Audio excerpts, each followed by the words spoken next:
ganito po pala feeling ng mga artista. Sobrang pinag-isipan ko po kung tatanggapin ko tong project na to. Alam to ng team cause kakatapos ko lang po operahan nung gawin to. Baka sabihin mo akong nanay ni Alden. But thank you so much to my director, Direk Duel, sa tiwala niyo po, sa mga sa producer po namin, Sinico Productions. Marami pong salamat, Miss Mel, Tito Elf, to my management, Crown Artist Management, Miss Marilyn Cuerambo, Ate Maha, Ate Miki, Ate Nelly, thank you so much. Sa pamilya ko po, Mama, Papa, Kuya, Chochoy, pinapractice ko lang to dati, may award na tayo. Sa lahat po ng hanggang ngayon ay naniniwala sa kaya ko. Maraming salamat po. Lord, ang dami pong nangyari ngayong taon, pero thank you. Welcome back, mga kaaldab. Ito na naman po ang inyong lingkod, si Mr. Destiny. Well, trending po ito dahil pinost nga po ni Alden Richards si Miles Ocampo, kung saan mga kaaldab talagang pinagpipiestahan. Sabi ko nga po sa inyo, may mga bagay-bagay po na talagang mapapaisip naman po kayo. Di po ba? Kumbaga, ito yung napakasarap maging leading lady. Di po ba? Na hindi talaga napansin o masasabi natin na hindi talaga ine-expect. Alam niyo, sa totoo lang po, marami po kasing mga tao ang nag-down kay Miles. Di po ba? Na hindi nga daw po ito bagay para kay Alden Richards. Keso ganito, keso ganon. Di po ba? At least dito, pinatunayan ni Miles kung gaano nga po ba siya kahusay.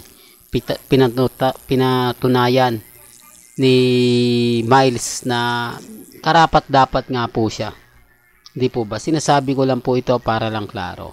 Para lang po sa mga taong dumadaan at bumibisita sa channel natin. Di po ba?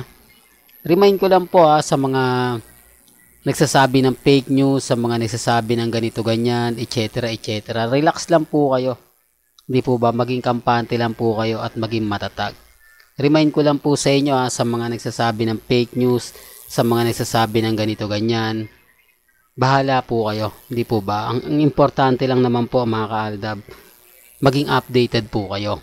Kung ano po yung mga pahayag ninyo, kung ano po yung mga komento ninyo sa mga mami, sa mga tita, sa mga senyor. Relax lang. Di po ba? Ako masayang masaya po ako dahil nga po sa kabila ng issue sa mga naging ka-leading lady ni Alden Richards, talagang ginamit si Alden maliban lang po kay Miles.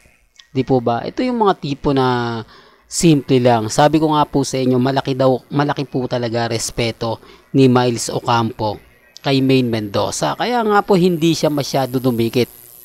Hindi siya masyado masasabi natin na yung tipong mapapaisip din po talaga kayo na sa dami ng pinagdaanan ni Miles, nagawa niya pa rin po na maging komportable.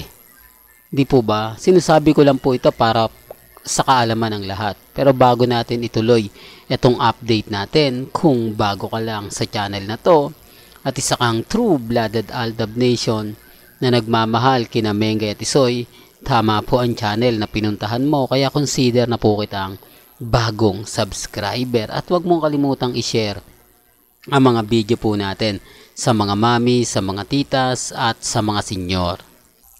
Remind ko lang po sa mga dumadaan, sa mga bumibisita, sa mga nagsasabi ng fake news ako, okay lang po yan mga kaaldab. At least tayo bagi.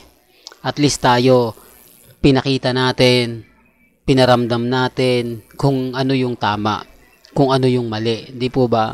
Pero okay lang yan. Sabi ko nga po sa inyo, relax lang po kayo. Maging matatag, maging kampante. Sa mga mami, sa mga titas, sa mga senyor na sumusubaybay at sumusuporta kina Mengay at kay Alden. Maging matatag lang po tayo. Hayaan lang po natin yung mga taong nagde-declare na ganito ganyan, etc. etc. Hindi lang po nila matanggap na Aldab pa rin po malakas. Hindi nila matanggap na malakas pa rin po. Di po ba sila Mengay at Isoy? Gaya nga po ngayon, trending ang Not to Solo Project. Di po ba? Kaya nga po galit na galit sila kapag ka Aldab yung nangunguna, affected sila kapag umaangat ang Aldab Nation. Respeto na lang po sa mga sinasabing tapos na yung boxing, may nanalo na, wala naman pong problema.